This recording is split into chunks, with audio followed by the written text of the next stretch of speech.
Hello students, मैं doctor Usha Pillai, associate professor SCRS government college Sawai Madhopur. Welcome to today's class. आज हम पढ़ेंगे CDNA लाइब्रेरी, जिसे कॉम्प्लीमेंट्री DNA लाइब्रेरी भी कहते हैं, जो BSc थर्ड ईयर का पेपर थर्ड में है। कॉम्प्लीमेंट्री DNA या CDNA लाइब्रेरी होता क्या है? सबसे पहले तो लाइब्रेरी के बारे में पढ़ने से पहले हमें पता होना चाहिए what is CDNA। Complementary DNA या CDNA कहते कैसे हैं? CDNA लाइब्रेरी रूपांतरित बैक्टीरिया अथवा जीवाणुभोजी लैनजों की उस पॉपुलेशन को, उस समूह को कहते हैं जिसमें किसी जीव से प्राप्त सभी मैसेंजर RNA, सभी संदेशवाहक RNA CDNA निवेशों के रूप में उपस्थित होते हैं। इट इज़ अ कलेक्शन और एग्रीगेट ऑफ ट्रांसफॉर्म्ड बैक्टीरिया, जिसमें mRNA जो है किसी ऑर्गेनिज्म से आइसोलेट किया हुआ है, वो किस रूप में प्रेजेंट होते हैं? In the form of CDNA। तो हम ये CDNA बना क्यों रहे हैं? हम डायरेक्ट DNA क्यों नहीं यूज़ कर लेते हैं? उसके पीछे कारण है कि जो यूकैरियोट्स होते हैं उनका जो DNA होता है उसमें दो प्रकार के सीक्वेंसेस पाए जाते हैं, introns, exons, regulatory sequences, repetitive sequences, ये सब पाए जाते हैं।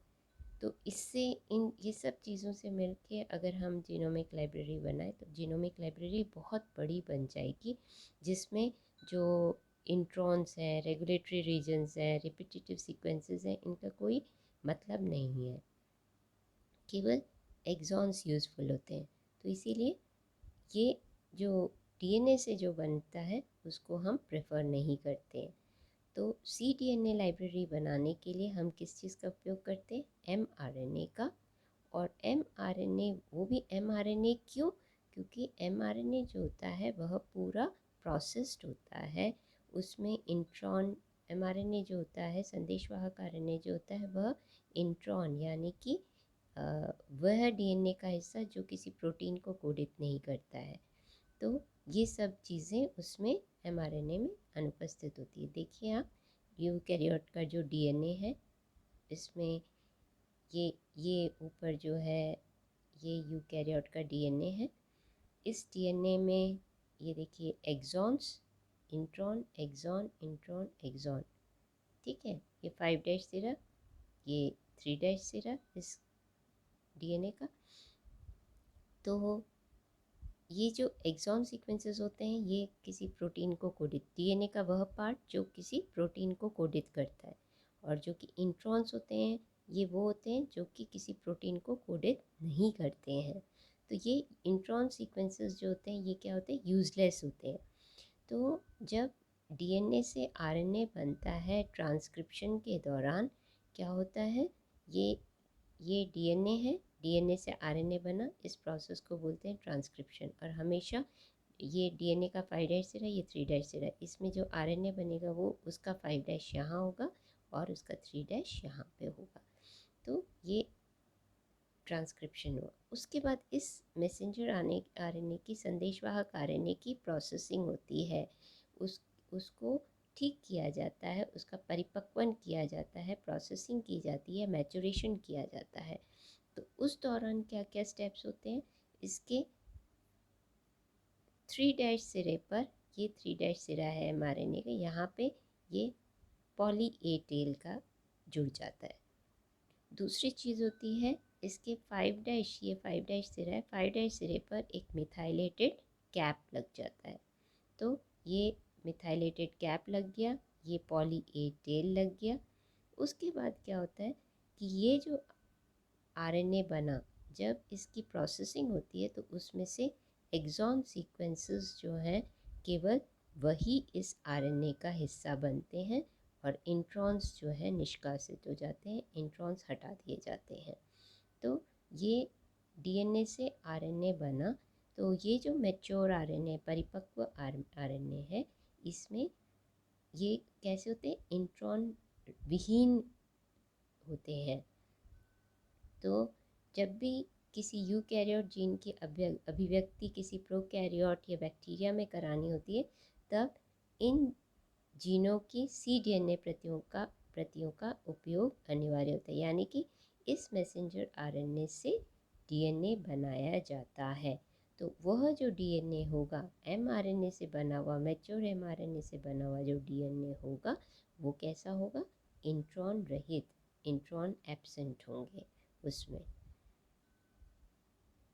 तो cDNA लाइब्रेरी निर्माण के लिए इसके कई स्टेप्स हैं, जिसको हम एक एक करके पढ़ेंगे।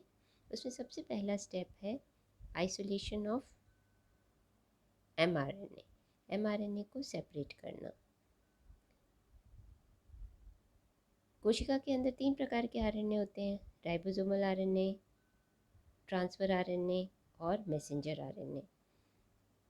तो इसके लिए क्या करते हैं कि किसी भी जीव की कोशिका से या उसके टिश्यू से जो सारे आरएनए को अलग कर लेते हैं और फिर उसको पॉलीयूसैफरोज या ओलिगो टी, ये इसके अंदर ओलिगो टी होगा या पॉलीयू होगा, इस क्रोमेटोग्राफी कॉलम के अंदर सेल्यूलोज कॉलम में क्रोमेटोग्राफी करते हैं। क्योंकि अभी बताया मैंने एमआरएनए की 3' सिरे पर पॉली ए टेल होती है, पूंछ होती है, तो एमआरएनए क्या करेगा?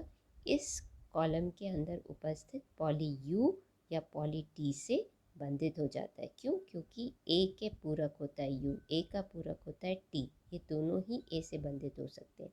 तो या तो पॉली यू होगा या डी टी होगा, तो जिससे आरएनए जुड़ जाएगा।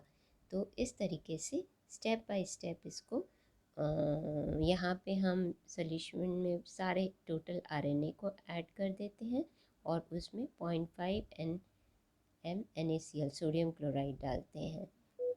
उसके बाद उसमें यूकैरियोटिक mRNA जो कि पॉली ए टेल युक्त होता है, वह DT ओलिगो DT चेन जो सेल्यूलोज के अंदर है उसके साथ जुड़ जाते हैं, जबकि राइबोसोमल आरएनए और ट्रांसफ़र आरएनए नीचे आ जाते हैं, ये जुड़ते नहीं हैं। इसको फिर 0.5 NaCl से वॉश करते हैं और ये इस तरीके से यहाँ 0.5 NaCl से वॉश करते हैं और mRNA जो कॉलम में बच गया, नीचे जो है राइबोसोमल आरएनए और ट्रांसफ़र आरएनए नीचे इकट्ठे हो जाते हैं यहाँ पे, और केवल ऊपर जो है वो मैसेंजर आरएनए रह जाता है, जिसको अलग करके इकट्ठा कर लिया जाता है। ये देखिए इस चित्र में,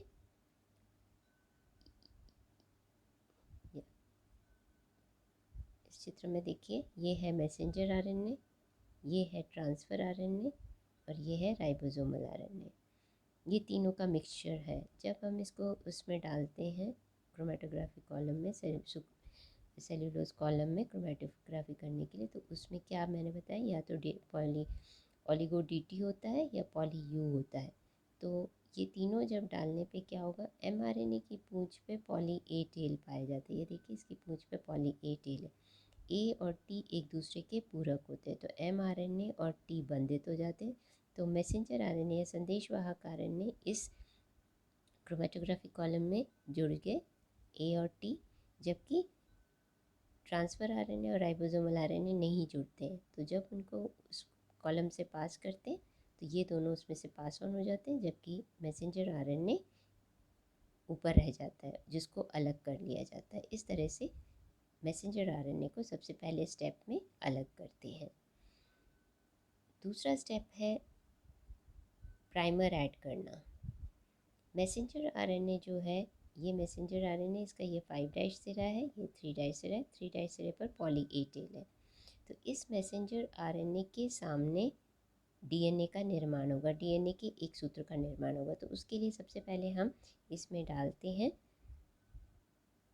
ओलिगो टी प्राइमर ऐड करते हैं, और ये टी जो है ये किसका है, ए का पूरक होता है।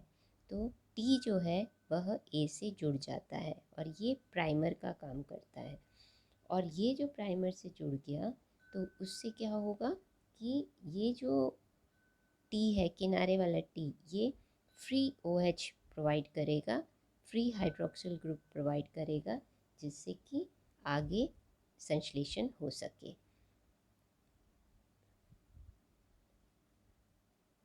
थर्ड स्टेप है प्रतिलोमी अनुलेखन, रिवर्स ट्रांसक्रिप्शन। रिवर्स ट्रांसक्रिप्शन के दौरान क्या होता है कि इससे पहले स्टेप में हमने पढ़ा mRNA में, ये mRNA है, इसकी 3' पे पॉली ए टेल पूंछ है, उसके साथ ये T जुड़ेगा, ये T क्या कहलाएगा, प्राइमर। ठीक है, अब ये जो किनारे वाला प्राइमर है का हिस्सा है, ये फ्री हाइड्रोक्सिल ग्रुप प्रोवाइड करेगा। तो यहाँ पे इस RNA के आगे, इस T के आगे क्षार क्रम जुड़ते जाएंगे, जो कि इस mRNA के क्षार क्रमों के पूरक होंगे। इस तरीके से ये बंधित होते जाएंगे और इसके आगे, और ये जो काम है, ये काम करता है reverse transcriptase enzyme, reverse transcriptase. तो इस मॉलिक्यूल के साथ हम रिवर्स ट्रांसक्रिप्टेज और न्यूक्लियोटाइड ट्राइफॉस्फेट्स, डीऑक्सी न्यूक्लियोटाइड ट्राइफॉस्फेट्स यानी कि DATP, DTTP, DCTP, DGTP, ये चारों ही क्षार क्रम हम मिक्स कर देते हैं, रिवर्स ट्रांसक्रिप्टेज एंजाइम मिक्स कर देते हैं। रिवर्स ट्रांसक्रिप्टेज क्या करेगा, इस T के पीछे क्षार क्रम जोड़ता जाएगा लाइन में, और इसके सामने DNA का नया सूत्र बन जाएगा। तो अब ये जो बना, इसमें क्या है, ये तो है mRNA और ये है इसके आगे cDNA का एक सूत्र, एकल सूत्र, सिंगल स्ट्रैंडेड tDNA। ये नीचे जो बना है एकल सूत्र, तो ये इसमें एक सूत्र तो है mRNA का, दूसरा सूत्र है cDNA का। इसके बाद क्या होता है, नेक्स्ट स्टेप ओलिगो डिजिटेलिंग। ये जो संरचना है इसे कहते हैं mRNA DNA हाइब्रिड, क्योंकि इस mRNA DNA cDNA hybrid, hybrid मतलब संकर। क्यों, क्योंकि ये किस चीज़ का संकर है, क्योंकि इसमें एक सूत्र mRNA का है, दूसरा सूत्र cDNA का, इसीलिए इसे संकर कहते हैं। तो अब हम क्या करते हैं, इसमें एंजाइम टर्मिनल ट्रांसफरेज और GTP ऐड करते हैं, पॉली जी या ओलिगो डीजी ऐड करते हैं। तो ये क्या करता है, ठीक है, ये जो DNA का सूत्र है, इसके पीछे एकल, ये सिंगल स्ट्रैंडेड cDNA, एकल सूत्री cDNA के पीछे G की पूंछ जुड़ जाती है। दूसरा काम, दूसरा स्टेप एक होता है, वह है अल्कली हाइड्रोलिसिस। अल्कली हाइड्रोलिसिस में यानी कि क्षारीय जल अपघटन, क्षारीय जल का अपघटन करते हैं या फिर RNase-H से क्रिया करवाते हैं। RNase-H से क्रिया करवाने के क्या होता है कि ये जो द्विसूत्रीय डबल स्ट्रैंडेड जो ये मॉलिक्यूल बना है, जिसमें एक सूत्र mRNA है का है, दूसरा सूत्र cDNA का है, तो अल्कली हाइड्रोलिसिस या RNase-H से करने पर ये दोनों सूत्र एक दूसरे से अलग हो जाते हैं, mRNA अलग हो जाता है और हमें मिल जाता है एकल सूत्री cDNA। ये है एकल सूत्री cDNA, mRNA अलग कर देते हैं हम, mRNA की अब हमें आवश्यकता नहीं है। नेक्स्ट स्टेप में यहाँ पे ये देखिए, ये जो एकल सूत्री, ये है सिंगल स्ट्रैंडेड cDNA, ये है एकल सूत्री cDNA। इसके 3' सिरे पर, ये 3' सिरा है, ये 5, ये 3' सिरा है, ये 5' सिरा है। अब इसके सामने जो नया सूत्र बनेगा वो किस दिशा में बनता है, हमेशा 5' से नया सूत्र बनता है, 5' से 3'। तो नया सूत्र कहाँ से बनेगा, इस तरफ से बनेगा, क्योंकि उसका सूत्र 5' इधर होगा और 3', तो ये इधर से उल्टे हाथ से सीधे हाथ की तरफ होगा। तो नया सूत्र 5' से 3' डायरेक्शन में बनेगा। तो उससे पहले DNA बनने से पहले, DNA का दूसरा सूत्र बनने से पहले DNA पॉलीमरेज जो है नए क्षार क्रम तब जोड़ पाता है जब उसे फ्री हाइड्रोक्सिल ग्रुप होता मिलता है, लेकिन यहाँ पे नए सूत्र बनाने के लिए फ्री हाइड्रोक्सिल ग्रुप नहीं है। तो सबसे पहले क्या होता है, इस G के सामने, ये पॉली G है, इसके सामने poly C, oligo C add करते हैं और टेम्परेचर को 55 डिग्री से रखते हैं। तो इस एकल सूत्री cDNA को बंधित करवाते हैं ओलिगो DC प्राइमर। ये प्राइमर नया प्राइमर बन गया, मतलब डीएनए का जो दूसरा सूत्र बन रहा है उसके लिए ये प्राइमर का काम करेगा। और इसका ये वाला सिरा जो है 3' सिरा जो है ये फ्री हाइड्रोक्सिल ग्रुप प्रोवाइड करेगा किसको, डीएनए पॉलीमरेज को नया नया सूत्र बनाने के लिए। तो इस स्टेप में ओलिगो सी जो है प्राइमर जुड़ा किसके सामने, जी के सामने। इस तरीके से प्राइमर का एडिशन हुआ। नेक्स्ट स्टेप है synthesis of second strand of DNA, DNA के दूसरे सूत्र का निर्माण। डीएनए के दूसरे सूत्र के निर्माण के लिए चाहिए क्लीन आउट डीएनए पॉलीमरेज 1 और नाइट्रोजन ट्राइफॉस्फेट्स, यानी कि एटीपी, जीटीपी, सीटीपी और टीटीपी। तो मिक्सचर के अंदर, रिएक्शन मिक्सचर के अंदर, इसके अंदर हम डीएनए पॉलीमरेज और ये एटीपी, जीटीपी, सीटीपी और टीटीपी मिक्स करते हैं। तो ये जो प्राइमर है अभी मैंने बताया, इसके 3' सिरे पे जो हाइड्रोक्सिल ग्रुप है उसके पीछे डीएनए पॉलीमरेज क्या है, डीएनए पॉलीमरेज क्या है, एक एक करके क्षार क्रम जोड़ता जाता है। वो किस हिसाब से, ये पहला सूत्र जो है एकल सूत्री सीडीएनए उसके पूरक होंगे, ये जो है नए वाले क्षार क्रम जुड़े जाएंगे। इस तरह से नए नए क्षार क्रम जुड़ के नया सूत्र बन गया। तो अब ये जो नया सूत्र बना, तो इससे क्या हो गया, ये क्या बना है, द्विसूत्री सीडीएनए, यानी कि डबल स्ट्रैंडेड सीडीएनए का निर्माण हुआ। द्विसूत्री डीएनए, ये इसका पहला सूत्र, ये इसका दूसरा सूत्र, द्विसूत्री सीडीएनए का निर्माण हो गया। तो एंजाइम कौन सा है, डीएनए पॉलीमरेज 1, और ये सारे क्षार क्रमों को इसके पूरक जोड़ के नया सूत्र का निर्माण करता है। अगला स्टेप है द्विसूत्री डीएनए में अब मिथाइलेशन होता है, यानी कि उस डीएनए की प्रोटेक्शन के लिए, उसके बचाव के लिए मिथाइल ग्रुप जोड़ा जाता है। इस प्रोसेस को, इस प्रक्रिया को मिथाइलेशन कहते हैं। तो ये डीएनए में देखिए मिथाइल ग्रुप जुड़ गया है, ठीक है। अगला स्टेप है इस मिथाइलेटेड डीएनए में लिंकर्स जोड़ना। लिंकर्स क्या करते हैं, इसको प्रॉपर ओरिएंटेशन प्रोवाइड करते हैं। ये जब किसी बैक्टीरिया के अंदर जब डालते हैं तो लिंकर्स जो है वह इनको एक प्रॉपर ओरिएंटेशन प्रोवाइड करते हैं। तो यहाँ पे लिंकर्स जोड़ते हैं। तो लिंकर्स क्या होते हैं, लिंकर्स जो होते हैं 8 से 14 क्षार क्रम लंबे डीएनए के खंड होते हैं, जिनमें रेस्ट्रिक्शन एंजाइम के विदलन स्थल या रेस्ट्रिक्शन साइट उपस्थित होते हैं। उन छोटे खंडों में रेस्ट्रिक्शन एंजाइम द्वारा काटे जाने वाले क्षार क्रम उपस्थित होते हैं, इसीलिए इनको लिंकर्स कहते हैं। ये वाला जो है EcoR1 लिंकर, यानी कि इसमें इस लिंकर के अंदर, इस लिंकर में EcoR1 ये जो है रेस्ट्रिक्शन एंजाइम जो है इसका विदलन स्थल वो यहाँ पे उपस्थित है, यानी कि EcoR1 इस लिंकर को इस G और A के बीच में से काटेगा यहाँ से, और यहाँ पे इस G और A के बीच में से काटता है। तो ये लिंकर को डीएनए के दोनों साइड में जोड़ दिया जाता है, लेफ्ट और राइट दोनों तरफ ये लिंकर्स जुड़ गए। तो ये जो है लिंकर्स जोड़ने का काम, लाइगेशन का काम जो है वो करता है डीएनए लाइगेज। तो ये जो डबल स्ट्रैंडेड डीएनए है इसको डीएनए लाइगेज और लिंकर्स की प्रेजेंस में रखा जाता है। लिंकर्स डीएनए के दोनों सिरों पर जुड़ जाते हैं डीएनए लाइगेज की उपस्थिति में। इसके बाद हम लिंकर्स जुड़ गए, ये लिंकर जुड़ गया एक, ये दूसरा लिंकर जुड़ गया डीएनए के द्विसूत्री सीडीएनए है उसके दोनों किनारों पर लिंकर्स जुड़ गए।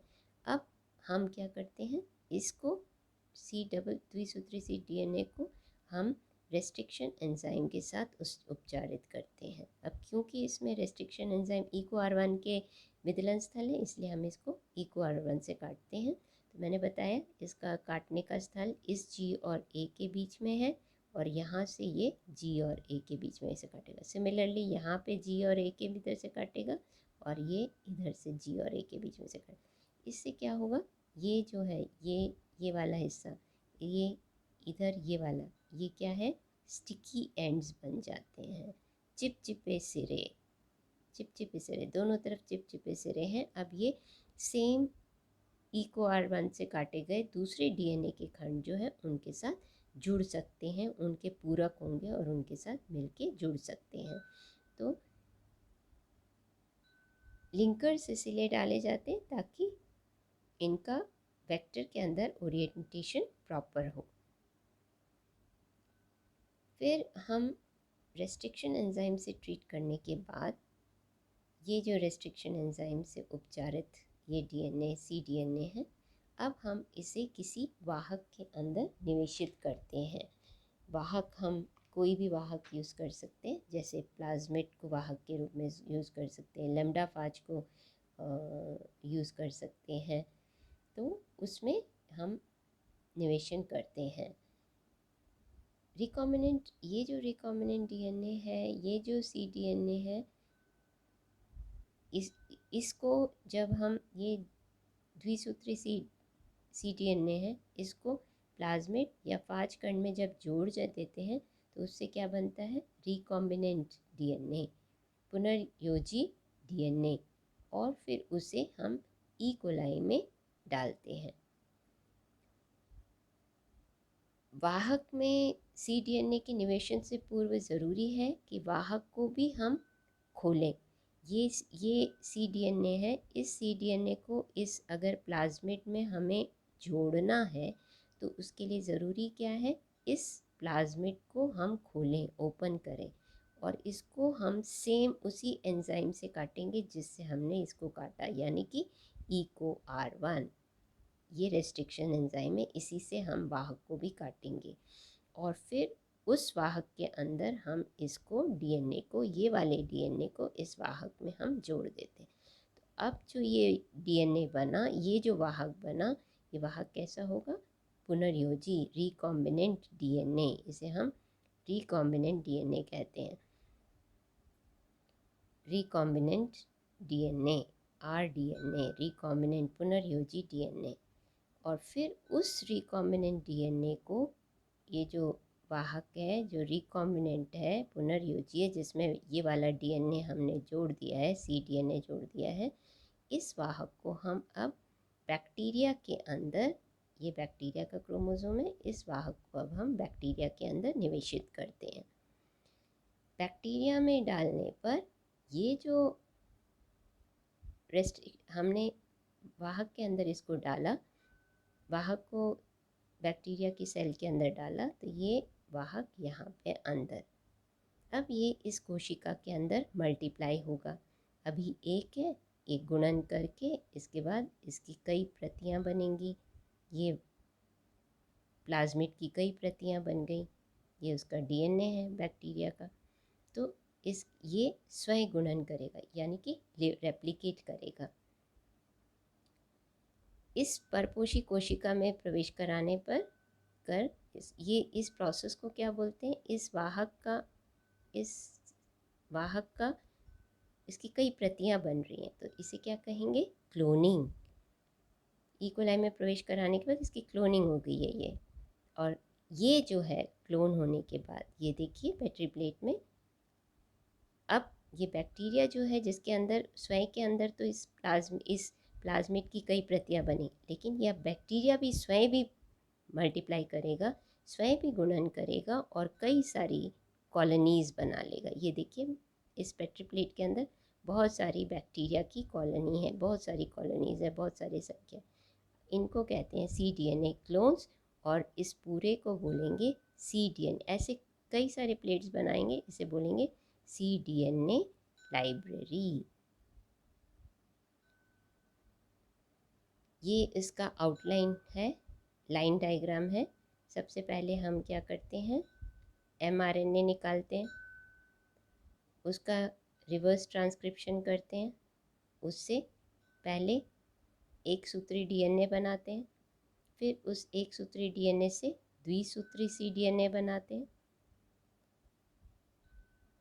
ये दूसरा सेकंड स्ट्रैंड बनाया, फिर उसको वाहक में जोड़ते हैं और उस cDNA को उस वाहक के अंदर वाहक को फिर परपोषी कोशिका में निवेशित करवाते हैं, यानी कि यहाँ वाहक जो है वह क्या है, प्लाज्मिड।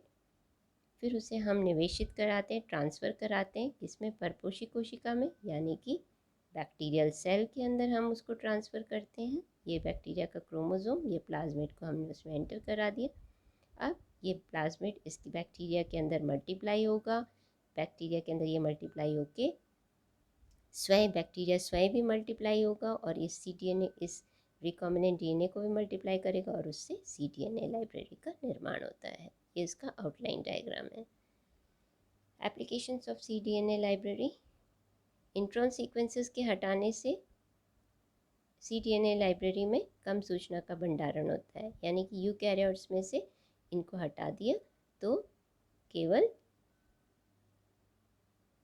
एक्सॉन सीक्वेंसेस होते हैं, तो स्टोरेज कम होता है। आसानी से यूकैरियोट के जीन को आसानी से प्रोकैरियोटिक जीवों में उनकी अभिव्यक्ति आसानी से हो सकती है। ऐसे जीनों के पृथक्करण में सहायक जो विशेष प्रकार के mRNA को कोडित करते हैं। mRNA की अभिव्यक्ति से संबंधित जानकारी प्राप्त होती है। mRNA कैसे एक्सप्रेस होता है, mRNA के एक्सप्रेशन को स्टडी करने के लिए हम इसका इस्तेमाल कर सकते हैं। और cDNA के जीनों की पहचान करना ज़्यादा आसान होता है, इजी होता है। तो इस तरीके से हमने इस टॉपिक में cDNA लाइब्रेरी के बारे में पढ़ा। आपको आशा करती हूँ ये टॉपिक समझ में आया होगा।